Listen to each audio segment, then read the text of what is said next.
Hello everyone, welcome to Everything Arsenal, back with another live show as per usual every single weekday. Now let's get into the latest on Eberechi Eze, the latest on Rodrygo. Leandro Trossard has now been linked to the move to a German team, and there's other two teams, the two Premier League teams that want Trossard as well. And then the latest on Fabio Vieira and Viktor Gyokeres. So let's start with Rodrygo today, and most of the latest on him. Now, as I've always told you guys, I don't expect us to get us Rodrygo, but unless things significantly change and then we end up getting him, I would be very, very happy with the signing. But there's more news on Rodrygo today, and that comes from Mari, and he says Arsenal held talks with Rodrygo's entourage but wanted to strengthen in other positions, especially at centre forward. Gabriel, Martinelli, or Leandro Trossard would most likely have to leave for there to be a chance for a deal. Now, I'll talk about Trossard very soon in this video. So Rodrygo's case is all about players leaving. Now, we'd have to sell Martinelli or sell Trossard, probably Martinelli, because Martinelli is the one that could get us more than 60 million. And then you can proceed to get someone like a Rodrygo. But the thing with Rodrygo, even if we had enough money to get him, I'm not sure Rodrygo 100% wants to leave Real Madrid. So that is the problem. If you're going to try and push for a move for Rodrygo, it's going to take you a couple of weeks up until deadline day or something, like the way he signed Ozil and players like that. It's not a deal that is going to happen right now, because it's not just Arsenal that want Rodrygo. PSG were mentioned as a possible destination for him. Bayern Munich were mentioned as well. Man City were mentioned, Liverpool were mentioned, Tottenham have been mentioned recently. So it's not just Arsenal that would have wanted Rodrygo, and there's no guarantee that Rodrygo wants to join Arsenal. So that is also another problem. It's great to be in the conversation, no problem. I'm not saying forget about Rodrygo. No, it's okay to be in the conversation just in case something happens between now and the end of the transfer window and you can be able to get Rodrygo. Why not? But as of now, the ball is not in our court, man. Rodrygo has not really said he wants to leave Real Madrid. Real Madrid have said they're open to letting him go, but nothing as of now. And all the other teams have kind of stopped pushing for him, as we talked about it yesterday. Liverpool kind of stopped pushing for Rodrygo. Tottenham have inquired about him, but Bayern Munich stopped pushing for him. Arsenal stopped pushing for him because it looked like an impossible deal to do. And on top of that, Real Madrid said they wanted 100 million euros for him. So that's a lot of money. I personally can't see it happening, but there's still reports on Rodrygo potentially leaving Real Madrid and Arsenal being a potential destination for him. So let's see how it goes. I'd 100% want him. At the start of the transfer window, I was happy with whichever winger we were going to get with it. It was going to be Nico Williams or Rodrygo or Lookman or Leao. I was happy with any of them, but most of them have kind of gone quiet. Nico Williams is not going to leave Bilbao, and Lookman looks like he's joining Inter Milan. Leao still hasn't been sorted out yet. And then for Rodrygo, as of now, it looks like he's going to stay at Real Madrid despite, the World Cup coming up next year and him not featuring. So Rodrygo might still end up leaving, but I think it's a 50-50 chance. I think there's a chance he will stay at Real Madrid, and there's a chance he's going to leave if he does leave at the end of the transfer window, so not right now. And if Arsenal are trying to push for early moves and trying to get deals done early, then we aren't really going to wait for Rodrygo. And looks like Arsenal are not really prioritizing the left wing. They're looking for a striker first in positions like that. So for me, I wanted a left winger and a striker. That's our first two signings, or as the priority signings, but doesn't look like us were really trying to push for that. Or they were trying to get players like Nico Williams, and it became quite impossible. So they moved and changed focus to players like Gyokeres. So let's see what happens with the Rodrygo one over the next couple of weeks, and let's see if it's still a possibility. Now, one that is definitely a possibility is this guy right here, Eberechi Eze. This is the one that we are banking on getting. I'm hoping that we can get him as soon as possible. They are currently playing a game right now at Crystal Palace, and he's part of that team. So he is part of the training. He is part of the games that Crystal Palace are playing. It's not like the Gyokeres situation where he wasn't training with the team. Now Gyokeres Eze is actually playing, so in terms of fitness, is absolutely fine. So Ghana Blog had this to say earlier. I also have had reservations about paying the full release clause for Eberechi Eze. If Crystal Palace were to drop the price, Arsenal would be keen to proceed, while sales would also give any pursuit of Eze a considerable boost. So again, a lot of different reports from different journalists. I think everyone has had a say on Eze to Arsenal. Fabrizio's had a say. David Onson has had a say. Hand of Arsenal, Ben Jacobs, Sami Mokbel, Ghana Blog, all of those guys have spoken about Eze to Arsenal. Now, all of them have said Arsenal are interested in getting Eze. All of them have said Eze is open to joining Arsenal. Some of them have said Eze has already agreed to join Arsenal, it's just in terms of the fee. But there's different reports regarding the money situation now. Some of them are saying, Arsenal want Eze, they don't really want to pay the 68 million. They're trying to offer players, like Josh Nichols, Crystal Palace want Trossard, what is going to happen. A couple of journalists have reported that. Some are saying us are trying to get it in installments, 20 million, 20 million, 20 million. Team News and Tick say that we are trying to pay it in 3 installments plus 8 million in bonuses. Another journalist said Arsenal are trying to get Eze, but they're needing to sell players fast, like what Ghana blogger said. We're going to need to sell players fast to go back for Eze later on in the transfer window. But at the same time, again, a few other reports are saying us don't really need that, need to sell players to get Eze. They're currently talking to Eze, but it's not a case of selling players fast. It's a case of trying to drop the Eze price. That is what is delaying everything, not really selling players. We're just trying to negotiate like we negotiated with the Gyokeres, like we negotiated with Mosquera and all these other players. We are currently trying to negotiate with Eze and Crystal Palace to try and get that deal for less than 68 million, and we pay it in installments. So at the end, it could still end up being 68 million, but not right away, just in installments. So again, I've also seen a report today saying Arsenal have already offered Crystal Palace 30 million up front, and then the rest of the 30 million to be paid in installments. I doubt Crystal Palace would accept that. 30 million up front for Eze seems like so little because he's their best player. I doubt they would accept that, but there has been reports of that as well. So everyone, though, the similarities in all of those reports is that Eze is open to joining Arsenal. Arsenal really want Eze. Others were reporting that Arsenal wanted Xavi Simons, but Eze is the first choice. So at least we know that Arsenal are really looking at Eze right now, but we don't know what's the situation with them, the money and how much Crystal Palace want. I know if he paid the release clause today, he's going to leave and join Arsenal. But then again, is it that obvious? Because we saw with Gibbs White and Nottingham and Tottenham, they paid the release clause, but it didn't end up happening. Do Crystal Palace really want to sell Eze? I also don't know about that. It hasn't been confirmed yet that Crystal Palace are very, very open in terms of selling Eze. I don't know. So negotiations will have to take place, but let's hope after all of this, we can be able to get him at Arsenal, because this would be a very exciting signing, man. Like, imagine Eze at Arsenal, a player who can play in 3 different positions, a player who's very skillful, a player who's very good in transitioning, things that we usually struggle with. I'd be very happy. He'll provide competition for Odegaard. He can play next to Odegaard as 2 number 10s. He can provide competition for Trossard and Martinelli as well. He'll be a very exciting signing. Now, will he really be providing competition for Trossard, or will Trossard actually end up leaving Arsenal? Because just a few minutes ago, Florian Plettenberg has reported this. Borussia Dortmund are monitoring Leandro Trossard. So that is a new team. Dortmund want Trossard. The 30-year-old winger has also 2 concrete offers from Premier League clubs. A move in this window is possible. So I haven't really heard anything about which teams have offered for Leandro Trossard, but apparently there's 2 teams that have made 2 concrete offers, or 2 clubs have made concrete offers for Leandro Trossard. I don't know which teams those ones are. I mean, we were told that Crystal Palace might want Trossard in exchange for Eze. I'm doubting. I'm guessing it's not going to be Tottenham. It's not going to be Man United. It's not going to be Man City, Liverpool, or any of those guys. I don't think it's going to be Newcastle. I mean, it might be Newcastle. I don't think it's Brighton. It might be Crystal Palace and a couple of other different. It's very hard to predict who's going to give us enough money for Trossard. So what I don't want to hear is Arsenal letting go of Trossard for like 18 million or something. Definitely not, because all these other teams, the way they're selling their players, even Sterling leaving Chelsea for 20 plus million, that is what they want. Joao Felix leaving them for like 50 plus million, plus installments, 30 million plus add-ons. All of these players are being sold for a lot of money. So we also need to do the same with our players. Trossard is a player who scored 17 goals 2 seasons ago. And the previous season, when he was new at Arsenal, he came and had 10 plus assists in like 3 months. So goal contributions are there. I know last season was not that great, but overall in his Arsenal career, Trossard, I think it's a good 7 out of 10 in his Arsenal career so far. So we cannot like let him go for like 10 million or 15 million. Now, he also says, Pletigal, he also says he's under contract at Arsenal until 2027. Trossard is not on contract until 2027. Unless, because so far, I've always known Trossard is under contract until 2026. He has 1 year remaining on his contract. Now, again, in terms of Trossard's contract, there's a lot of different reports. For me, I've always known his contract is expiring next year. According to Transfer Market, they say his contract is expiring in June 2026. That is next year.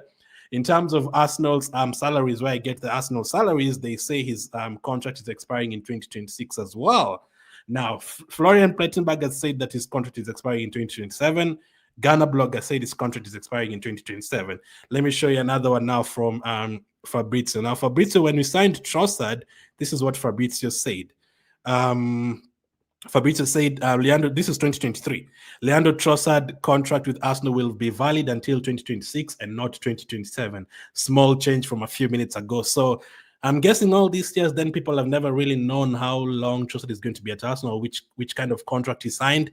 For me, I've always thought it's going to be next year. So I don't know how correct Plettenberg is in terms of 2027. I think Trossard's contract is expiring next year because if there's, I mean, there's a lot of different reports, but for me, I know it's 2026. So if it turns out to be 2027 and most of the people are wrong and Plettenberg and Ghana Blog are right, then that changes everything. But for me, I think it's 2026. So if it's not, then we don't really have to push to sell Trossard if it's 2027. Because the reason why we are trying to sell him right now is because his contract is expiring next year, and we need to get that money right now, or we try to extend his contract and stuff. So I don't know which one is the correct report, because there's like 70% saying his contract expires next year and 30% saying his contract is expiring in 2027. So I don't know, unless he had like an extra year to add on his contract, I don't know what happens with that one. But we'll try and get more confirmation from the different journalists and see.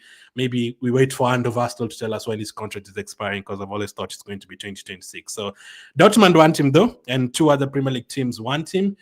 For me, how much do you think we should be getting for Trossard, guys? Because for me, I don't want anything less than 30 million. When they start offering 20 million and stuff like that, no, maybe even some would say more than that, especially if it's 2 years.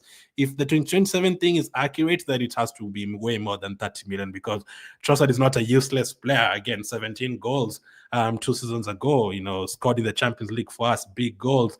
Ajiboye says 40 million for Trossard. I mean, if it was Chelsea would be getting even 60 million for Trossard, so why not us? But that's the latest on Trossard and being linked to Dortmund. This was reported less than an hour ago from Plettigal, so let's see what happens with that one. Next up, Ghana Blog says Leandro Trossard had been in talks about a contract extension, which would have seen an improved salary without extending his deal. Currently, it remains unsigned as Trossard and his camp wait to see the opportunities the market brings. So Trossard has been offered a new contract, but he's not signed it yet. He's waiting to see whether he's going to get more opportunities. Now, he's one of the lowest paid players at Arsenal. He only gets paid 90,000 per week. He's one of the few that gets paid less than 100,000. Zubimendi is on 75,000 now. Timber and Trossard are both on 90,000.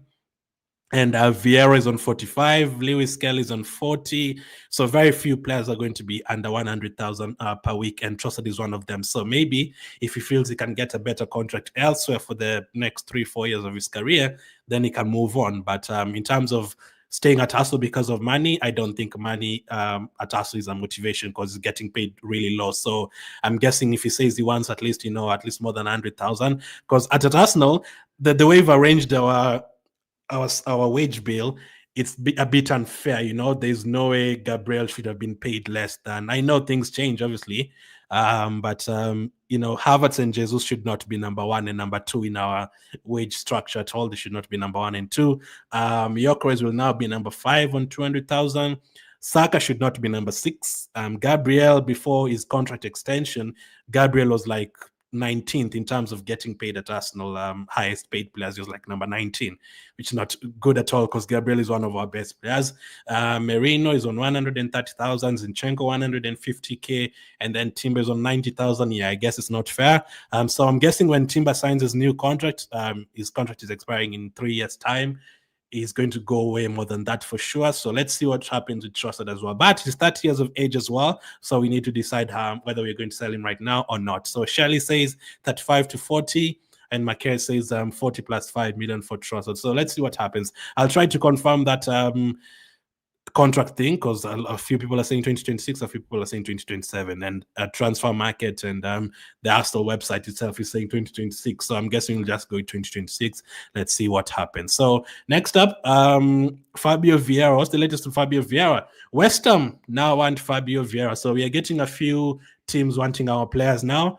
West Ham have added Fabio Vieira to their list of midfield options. No approach yet to Arsenal, but Vieira now a name of interest. West Ham planning to add multiple midfielders this summer. So West Ham adding multiple midfielders, that is none of our problem.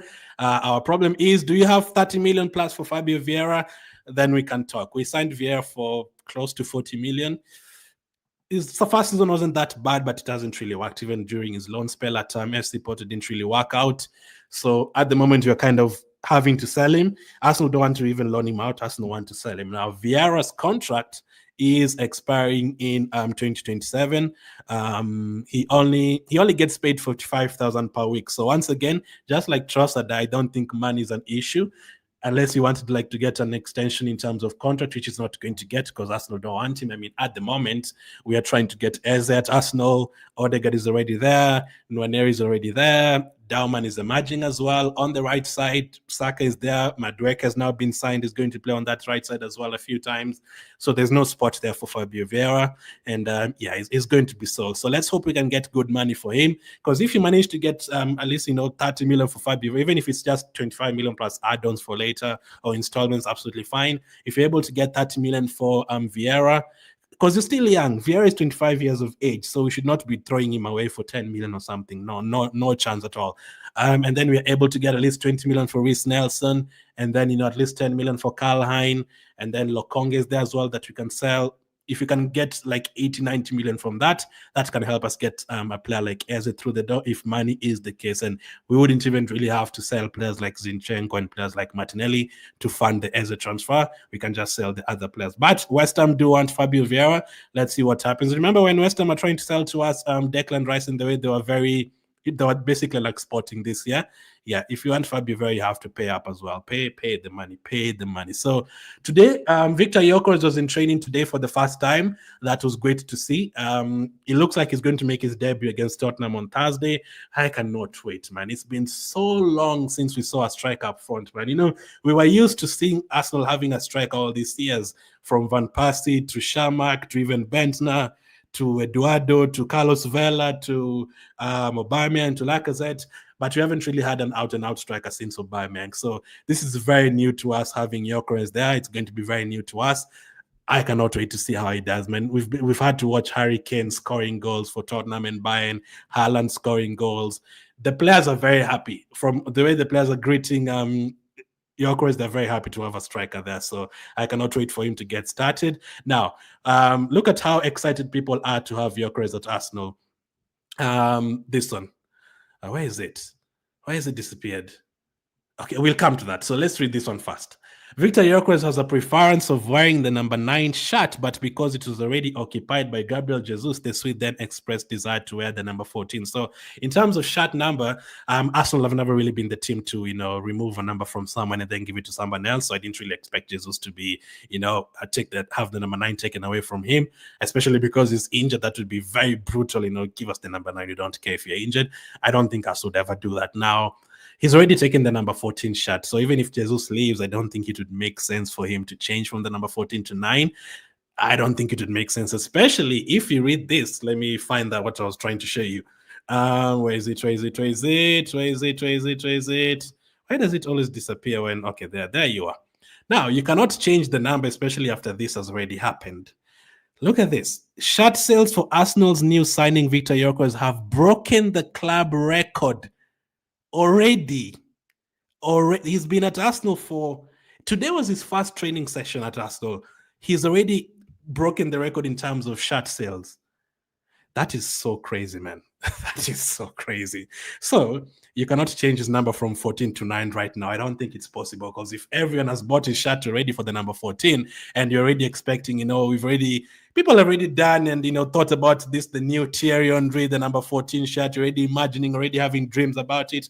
I don't think you can change it right now and just all of a sudden say he's going to wear the 9. So yeah, he's already gotten the number 14. I don't think he's going to change right now, even if Gabriel Jesus leaves, but that is crazy. He's already broken the record. That is diabolical, actually. So people cannot wait for him to make his debut. So if that is just in terms of shirt sales and the way the fans are crowding around him to, get him to sign shirts. I saw a couple of the Singapore fans, ignoring Saka and Odegaard and running to Gyokeres to get a signed shirt, to get their shirt signed. That is how crazy it is. People are ignoring Saka and Odegaard to run to Gyokeres. That's how this big signing this signing is. So, I cannot wait for him to get started, man. Thursday against Tottenham, even if he comes off the bench, that would be great news. Now, Calafiori was in training today as well. I don't know which kind of training he was doing. I don't know if he was like part of the rest of the team or just doing individual training, but it is great to have him in training. At least we know he's not seriously injured and bedridden or something. That is great. Julian Timber is also in training today. That is also fantastic. I wouldn't rush them. I wouldn't play them against Tottenham at all, even if they were fit. Let them continue training up until next week when you play against Bilbao and Villarreal. Then they can play in those games. As of now, there's no need to rush them at all. Play Kivio, play Mosquera is now ready to make his debut. Play him as well. Ben White is there. I keep giving him more game time. Lewis Kelly is there as well. Zinchenko is still there. So there's at least 5-6 players who can play that defensive role. And we can keep resting Gabriel, Calafiori, and Timber up until next week and to see how they recover. So let's see how it goes. So that's the latest today on Rodrygo, on Eze, on Trossard, on Fabio Vieira, on Gyokeres. There's no news today on Gabriel Jesus. Let's see, 45 to 50 million says Sampa. 30 is good, says Tony. I'm also thinking 30 million plus. Vostella says 35 is good.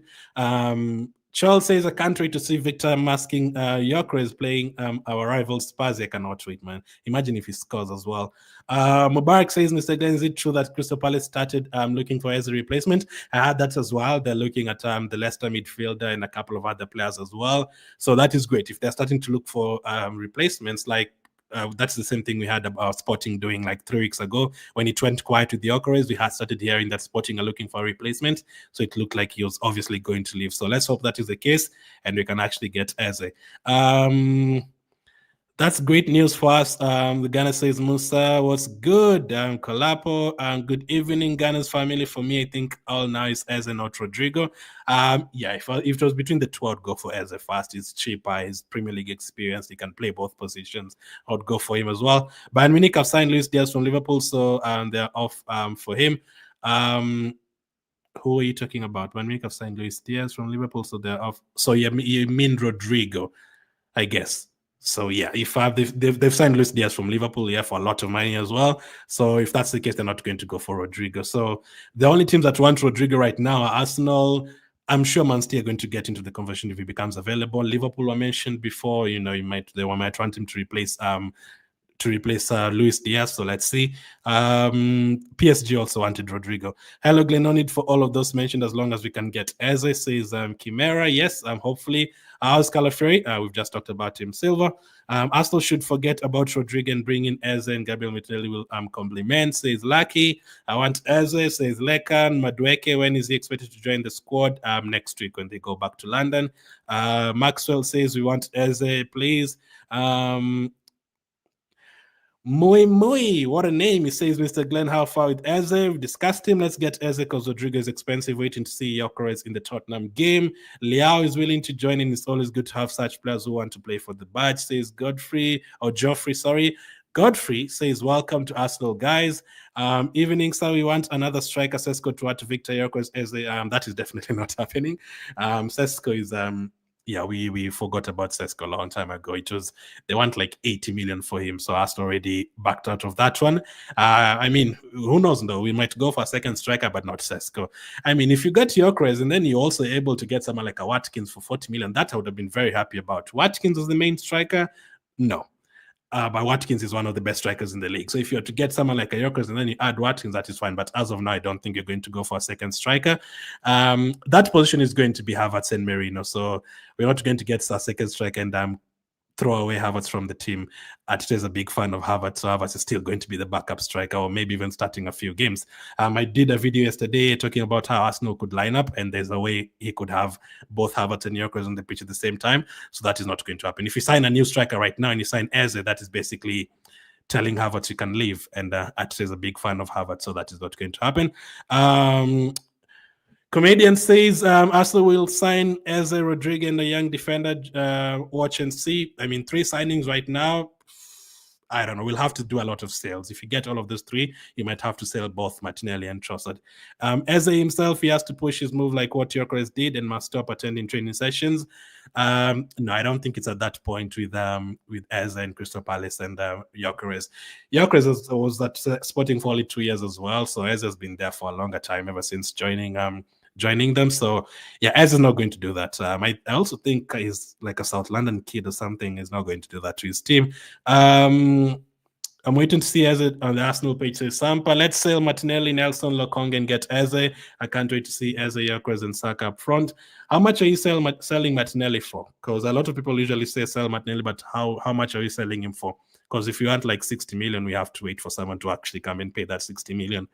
Gabriel and Havertz are first and second because of where they're coming from. Giving the Jesus one was an interesting one. I know we were signing him from Man City and stuff, so he didn't have to leave them. The Havertz one, because he was kind of trying to leave Chelsea at that point, I think putting him on 280,000 was a mistake at that point. I don't think he should have been on that high. Now, Gabriel, you mean Gabriel like the defender from Lille? I know. Yeah, at that point as well, it's a different time. That was like 2-3 years before Havertz one. So Gabriel, I mean, we've given him new contract since then, though. So at the moment, Gabriel is going to be paid 150K. And Jesus is getting paid 265. So, right now, Gabriel Magalhaes should be paid more than Jesus. But I'm actually happy that those players usually don't demand that much money. Players like Gabriel Magalhaes and Timber, and because if they were asking for like 200,000, I mean, I think they're very much worth it. So we're lucky that they don't ask for that. We've also gotten rid of a lot of players who are getting paid a lot of money. Jorginho, Tomiyasu, Tierney, Partey, they were all on over 100,000 per week, and they've all left. So we've been able to save a lot of money there. Reiss Nelson is on 100K per week. Reiss Nelson at the moment, he gets paid more than Trossard, and he gets paid more than Timber as well. Now, also putting Nelson on 100,000 per week after he scored that goal against Bournemouth only, that was another big mistake. I do not know who made that decision.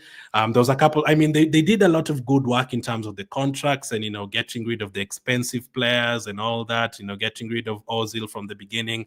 All that was great work and reducing the wage bill. But putting Nelson on 100K, putting Havertz on 280K, all those ones are mistakes.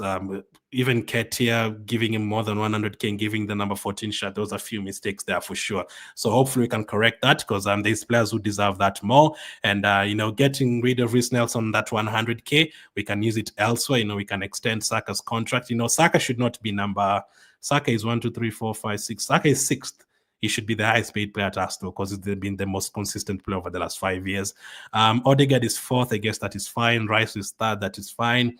Saliba, 190K. If he gets to sign a new contract, he's definitely going to be top 3 for sure. Martinelli is on 180K. Ben White is on 150K. Merino is on 130K. Also, I don't think it's a bad thing. But if you compare to Chelsea's wage bill, Chelsea's like almost everyone is below 150K. Thank you so much for bringing us an update. Thank you for watching, Caesar. How are you doing, RK? Thank you for the support as always. Thank you for being a member. She says, please subscribe and smash the like button. I appreciate it. Do you see Timber playing as a left back and White as a right back sometime in the season? Sometime in the season, yeah, probably we're going to see that a couple of times, but mostly because of injuries. I think if everyone is fit and Calafia is fit for the whole season and Lewis Kelly is fit for the whole season, we are not going to see that. But yeah, I'm guessing a couple of times we're going to see Timber at left back and Ben White at right back, especially if Ben White continues playing well and becomes the Ben White from 2 seasons ago, and he continues playing there and he plays well against Tottenham on Thursday, and he plays well against Bilbao and Villarreal next week, and then he starts the season against United. Then let's see. I only hope we can get Eze says Sammy, 35 million for Trossard if he's being sold, says Daniel. I'd love something like that as well. Martinelli should be sold for around 65 to 70 million pounds. I'd want that as well, but who is going to pay that money? That's the other thing. We thought it was going to be Saudi Arabia, but that one did not develop. So someone has to come and say they want to pay 70 million for Martinelli. If someone comes and pays that money, I'm not really too keen on getting rid of Trossard and Martinelli anyway. I'm happy to have them on the bench, but if someone comes and gives us 70 million, then maybe we can talk after that. Sammy says, let Jesus go and bring Eze. Geoffrey says 25 million to 30 million is enough for Trossard. 25 million is too little, man. I'm seeing goalkeepers going for 40 million, second choice goalkeepers. Imagine that front three, Eze, Sak, and Gyokeres. That would be incredible. And then also having the bench, that would be incredible, man. I need that before you saying that Liverpool hijacked Real right. They've gotten the youngster from Salford. I heard Arsenal never really had team talks. They only had talks with Will Wright, I guess, or the other way around. So Will Wright has gone to Liverpool. Let's see. Onash says Eze to start, then Martinelli as backup. I wouldn't mind that as well, even if you have Trossard there as well. Just have a lot of different options, because we've already seen even right now, we still have like 4 or 5 injuries. You have to have enough players. Now, how many players do Chelsea have? Chelsea have Neto. Now they have 3 strikers, Pedro, Jackson, and Delap. They also have Neto. They have Palmer. They still have Nkunku. They want to bring in Xavi Simons, that is 7. I'm definitely missing a couple of others. They have Tyreek George, the youngster. I think they have Gil, the youngster. Chelsea have like 11 or 12 forward players right now. So if you're to compete with those teams, you have to have enough players as well. Liverpool have players like Elliott on the bench, players like Gakpo on the bench. You have to have enough players. Now, even if you start with this one that the Eze and Gyokeres and Saka, and then on the bench you have Trossard, Martinelli, Madueke, all of them to come on off the bench, and Havertz as well. You just have enough options. Let's get Vieira in the deal to sign Eze, about payment, sell Lokong and Nelson, then pay Eze. Again, we're not sure whether the Eze thing is just because of money. Arsenal might actually have 100 million sitting next to them, but they're like, no, we're not going to give Crystal Palace 65 million. We're going to negotiate. We don't really need to sell players to sign Eze, according to a couple of reports. It's just about the negotiating. But a couple of reports are saying you're going to need to sell players. But with the way Andrea Bat has been moving, I'm sure we're going to sell the players very, very soon. He's done a great job. So within the next 1 week, to I guess until at least next Friday, hopefully we can sell at least 2-3 players by that point, and get rid of a few players on loan. It's always great to sign players, but it's always very important to also give your players new contracts. The important players like Lewis Kelly, it's great to give them new contracts, and it's also very important to be able to sell players that you don't need anymore. Chelsea does that a lot, very, very well. Chelsea give you like 1 year. If you don't play well, they sell you. 2 years, you're probably gone by that point. But it's not easy selling players. Like Man City have kind of struggled to sell Grealish up until today. So if you have someone who can really sell your players well, then that is interesting. Hydropower says keep Gabriel Jesus. He's not going to play though until November or December, so or maybe earlier than that. I thought he was not going to leave anyway. For me, I thought it was not possible to sell him because of that injury. So let's see how it goes. Gabriel just has to want to leave as well. Jesus is the second highest paid player at Arsenal. He can just decide to stay at least for 1 more year, collect the money, play a few games. So let's see. Ali says, thanks bro for the show. We are done. We should expect 2 more signings. At least 1. I don't know about 2. They mentioned us getting a defender potentially because of the injuries, but I don't know if it's going to happen. So I would expect Eze, and then that will be 7 signings. Maybe a loan deal or something, Ali. Maybe a loan deal at the end of the transfer window or something for a defender. I don't know. I don't like loan deals, though. We've seen how they usually go. I don't like loan deals at all. So I appreciate you guys watching as always. There will be a preview for Arsenal and Tottenham later on as well. So much news this week. Hopefully we can finalize the Eze deal. Hopefully we can get him over the line. And then we wait for the debut of Gyokeres. I cannot wait to see that, man. That would be fantastic. Thank you for watching, and I'll catch up with you guys on the next one.